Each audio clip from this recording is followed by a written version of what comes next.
modelo económico basado en recursos. ¿Qué es un modelo económico basado en recursos? Pero más importante, cómo arribamos a la concepción de este modelo y por qué creemos que es una alternativa lógica a la organización social en contraposición al sistema monetario, que es el sistema actual por el que más o menos nos manejamos.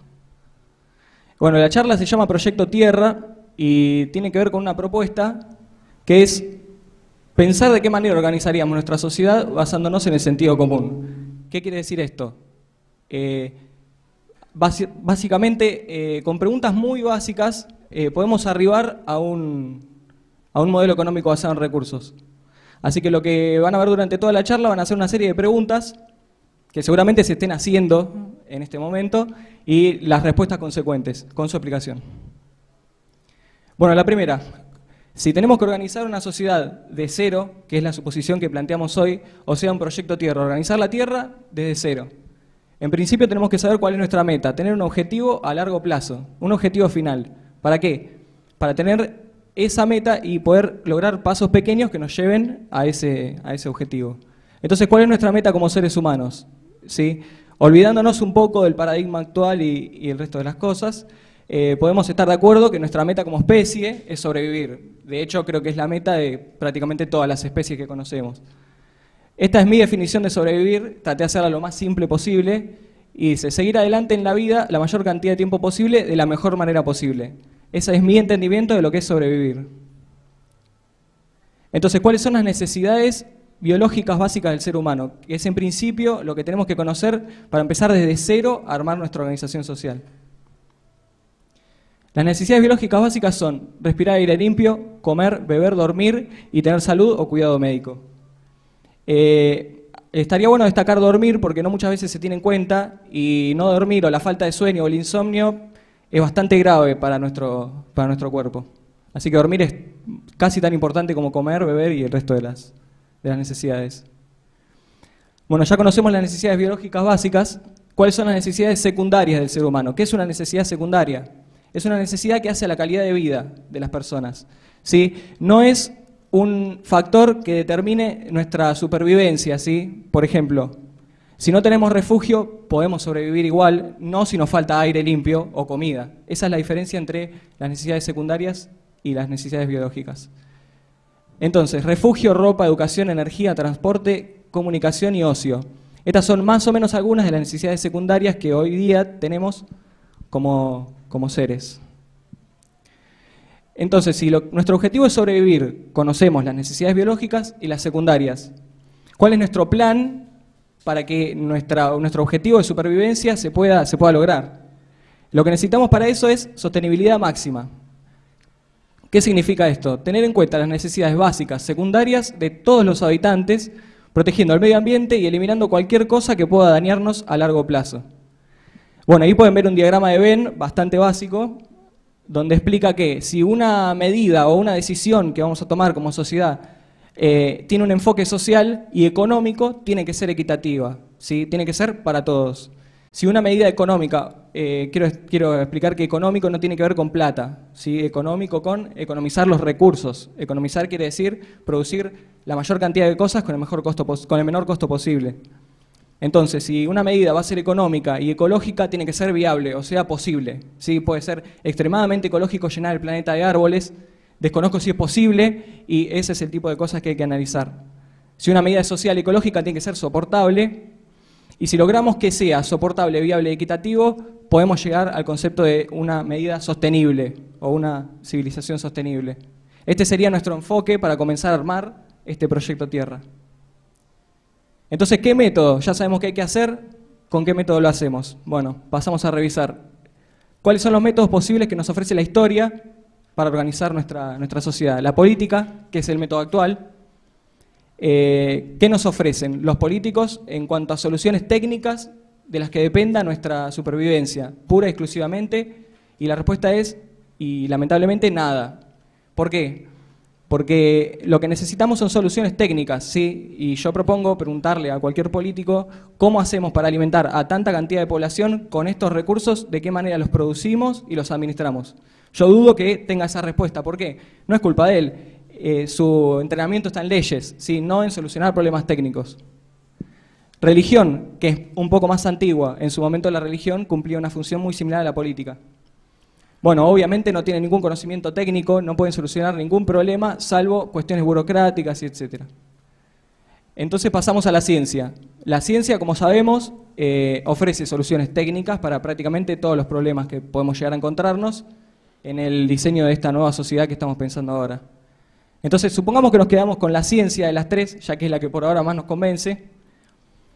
Entonces tenemos que saber, ya que vamos a utilizar la ciencia como método de organización de nuestra sociedad, tenemos que saber qué método utiliza la ciencia. Este es el método científico. Básicamente el método científico tiene estos pasos, aunque a veces se puede diferir un poco, pero básicamente son estos.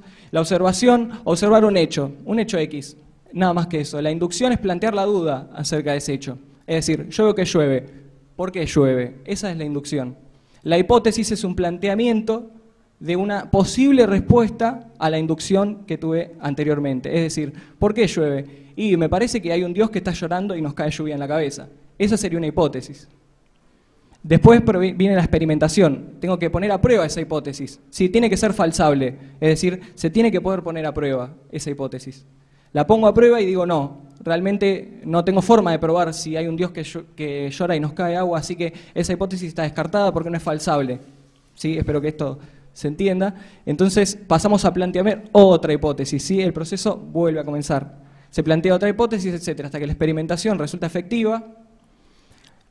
Por lo tanto, una demostración o refutación de la hipótesis, si fue correcta o no, y una conclusión final de, evidentemente, por qué sucede tal hecho. El método científico es autofalsable, es decir, cualquier conclusión está puesta a prueba por el mismo método. ¿Sí? Nada de esto es estático. Por eso es que nos viene tan bien para solucionar los problemas. Bien, ya sabemos cómo vamos a hacer y qué vamos a hacer, qué necesitamos para hacerlo. Recursos planetarios, ¿sí? Energía, etcétera, espacio. Entonces, lo primero que tenemos que hacer es un inventario de recursos, ¿sí? Debemos hacer un estudio sobre todos los recursos que tenemos, dónde se encuentran, cuánta cantidad tenemos disponible de cada uno para poder gestionarlos de manera estratégica. Básicamente, respondernos estas tres preguntas. ¿Qué tenemos? ¿Cuánto tenemos? ¿Y dónde está? Pero, ¿nos alcanza solamente con saber dónde están los recursos y las cantidades que tenemos de cada uno? ¿Eso realmente nos alcanza para administrarlos? La respuesta es que no.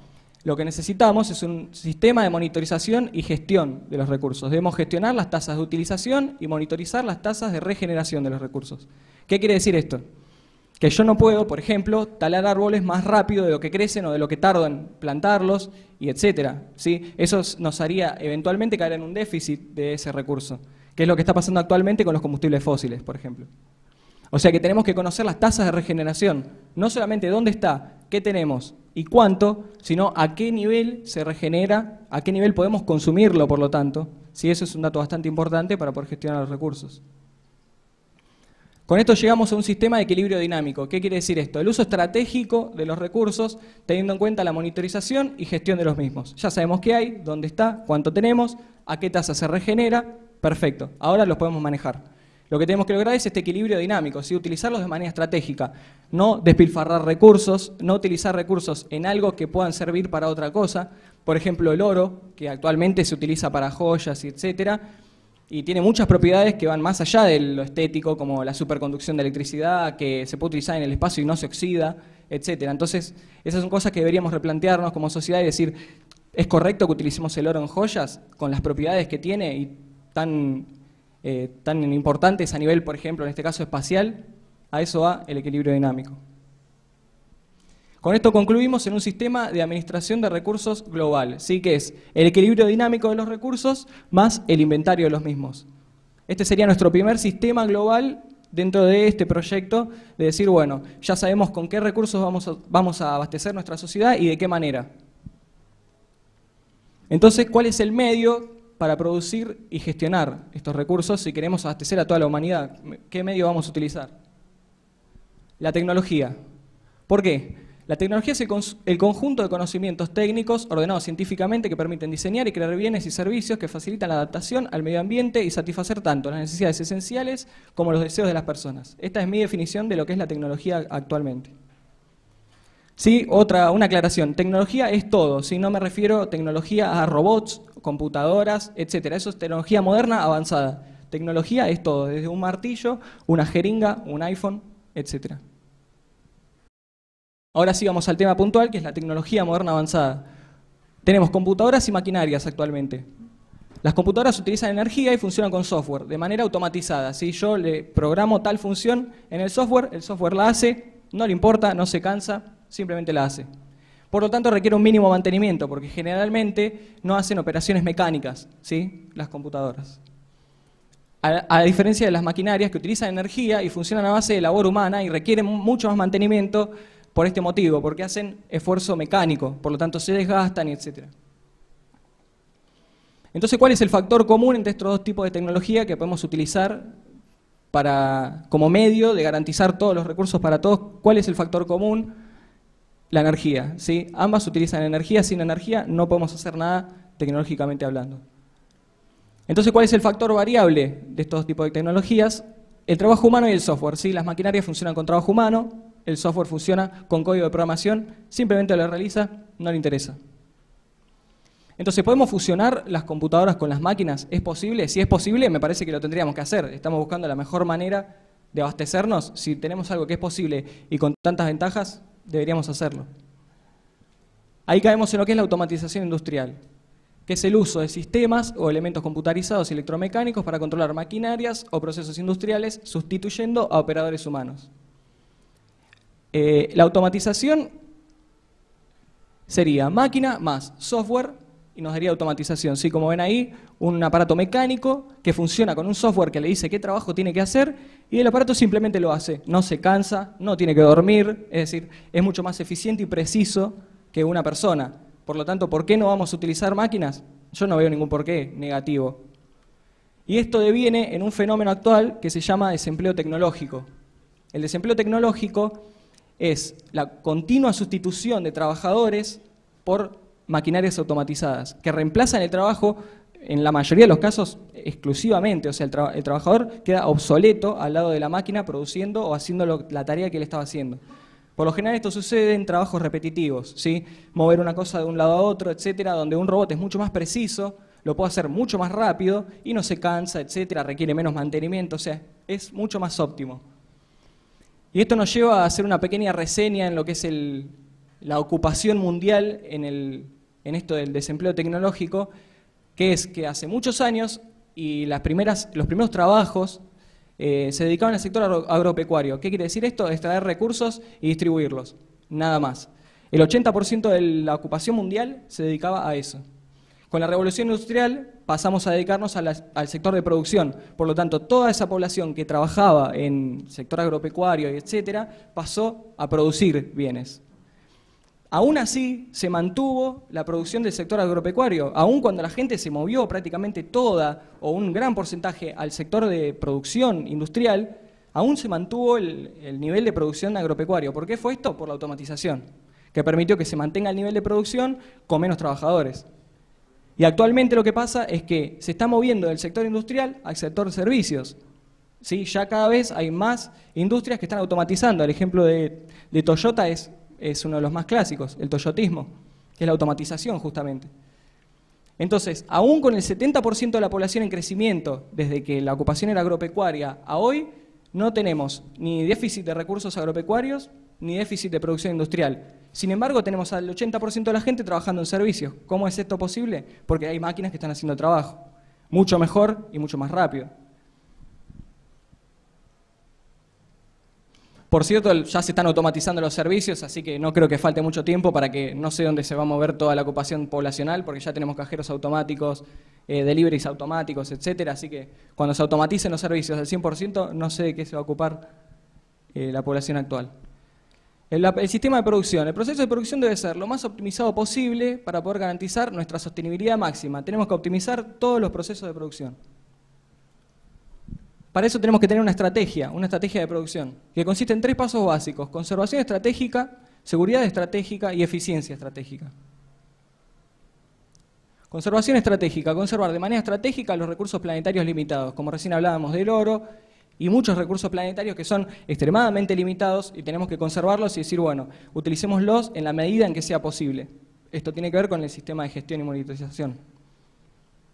Seguridad estratégica. Tratar de sustituir los recursos nocivos por recursos ecológicos y limitar el uso de los recursos nocivos para casos extremos, como actualmente estaríamos en el caso de la energía nuclear, que provoca desechos extremadamente tóxicos. Entonces, deberíamos utilizar ese tipo de energía o recurso de producción solamente cuando sea necesario. Si lo podemos suplantar por una energía libre, es decir, ecológicamente amiga, se hace, ¿sí? Esos recursos se dejan para casos extraordinarios donde no tengamos ninguna otra forma de hacer ese tipo de trabajo, ¿sí? Para contaminar lo menos posible. Eficiencia estratégica, diseño productivo y duradero, reciclaje máximo, diseño universal y único y compatibilidad. Diseño productivo y duradero, si vamos a producir bienes de la mejor manera que sabemos, tenemos que hacerlo lo mejor posible. Los bienes no se tienen que romper o durar lo más que podamos, ¿sí? Hacerlos lo más duradero posibles. Reciclaje máximo, tenemos que planear el reciclaje desde antes de la producción del bien.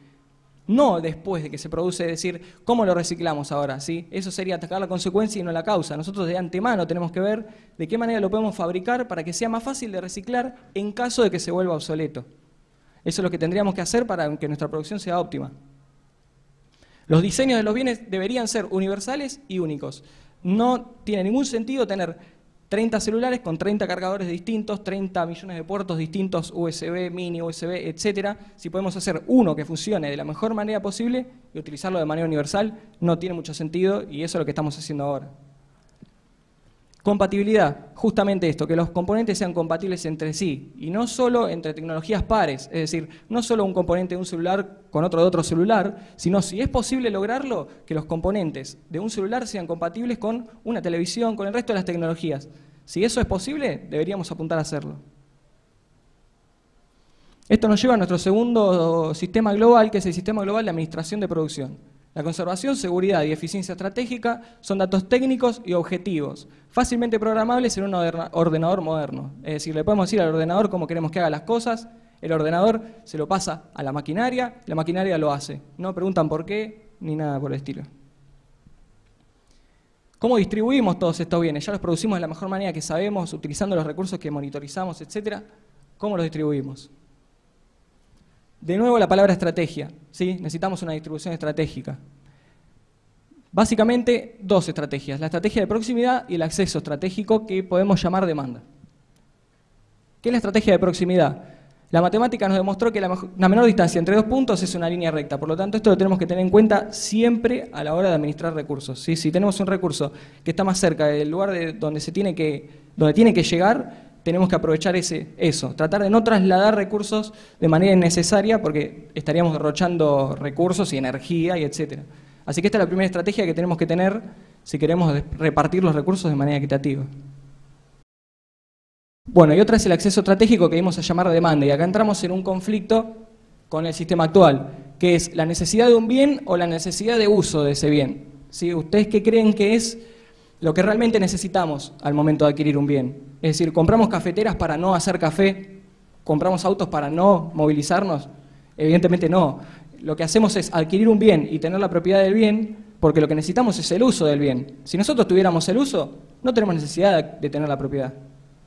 Por ejemplo, un transporte público. Lo que nos importa es el uso, no la propiedad. Yo no soy dueño de un colectivo, pero si subo, pago y me lleva, yo estoy contento. Entonces, este concepto del sistema actual es el de la propiedad privada, donde cada individuo tiene un tipo de cada uno de los bienes, ¿sí? Muchas veces es necesario que un bien sea individual y personal, pero muchas veces no, y podemos compartir el acceso, que es lo que actualmente se hace, por ejemplo, en las librerías públicas, donde uno va, pide un libro, lo utiliza y lo devuelve, y funciona. Y en su momento se decía que eso no funcionaba porque la gente iba a ir y se iba a robar los libros, y etcétera, que de cierta manera era lógico, pero no pasó. Pero eso tiene que ver con una cuestión cultural y se debe a dos cosas importantes. Y una es el valor del bien. Si un libro no tiene tanto valor como una lancha, por ejemplo. Yo dejo una lancha tirada para que cualquiera la use, lo más probable es que desaparezca, pero por el valor que tiene. Si el valor ese no existiera y culturalmente estuviéramos con la mentalidad que tenemos de los libros con los otros bienes, tendría que funcionar perfecto. Lo que importa es la utilidad del bien, ¿sí? Y podemos tener varios bienes que puedan ser utilizados por más de una persona. De hecho, si salen a la calle van a ver un montón de autos estacionados y el auto está hecho para movilizarse, sin embargo está estacionado. Y en realidad pasa la mayor cantidad de su tiempo estacionado un auto, lo cual me parece un derroche de recursos increíble. ¿Sí? Si queremos que nuestra producción sea óptima y desarrollar el mejor modelo económico posible, eso lo tenemos que sacar de la ecuación completamente. Si no podemos tener cosas que estén estacionadas sin producir ni hacer nada y solamente derrochando recursos. Bueno, la demanda entonces, concluimos que es la necesidad material del uso del bien y no de la propiedad del mismo, es independiente de la propiedad, ¿sí? Es la necesidad de uso. Por lo tanto, podemos concluir en que podemos hacer un sistema global de demanda y distribución, es decir, construir centros de acceso donde uno vaya, retire el bien que va a usar, lo utilice y lo deje en el centro de acceso más cercano, donde por última vez lo utilizó, para que venga otra persona, lo utilice y etc. Si no tenemos presión monetaria, el bien no vale, ¿sí? Lo producen las máquinas, ni siquiera nos costó labor humana, y etcétera. ¿Cuál sería el sentido de quedarnos con ese bien? ¿De robar o de hurtar o de lo que sea? ¿Cuál sería el sentido si yo pudiera ir a un centro de acceso y obtenerlo? Perdería completamente el sentido. Entonces los sistemas económicos globales son un sistema global de administración de recursos, que es el primero que mencionamos, la monitorización y la gestión, un sistema global de administración de la producción y un sistema global de demanda y distribución de bienes. Esto es una economía basada en recursos y lo que nos garantizaría es el acceso universal a la abundancia. Y eso es lo que buscamos si queremos sobrevivir, al menos en este planeta y en el camino que vamos, no vamos a un acceso universal a la abundancia bajo ningún punto de vista. Y a mi entender esta es la única forma de lograr un acceso universal a la abundancia, ¿sí? Analizar todo desde la misma causa de los problemas y solucionarlo de la mejor manera posible. Bueno, esto fue el 10º Foro Urbano del Movimiento 6 Argentina, la charla sobre economía basada en recursos o modelo económico basado en recursos. Ahora vamos a pasar a las preguntas que tengan, dudas, y posteriormente abrimos un debate acá para que puedan participar todos. Muchas gracias por venir.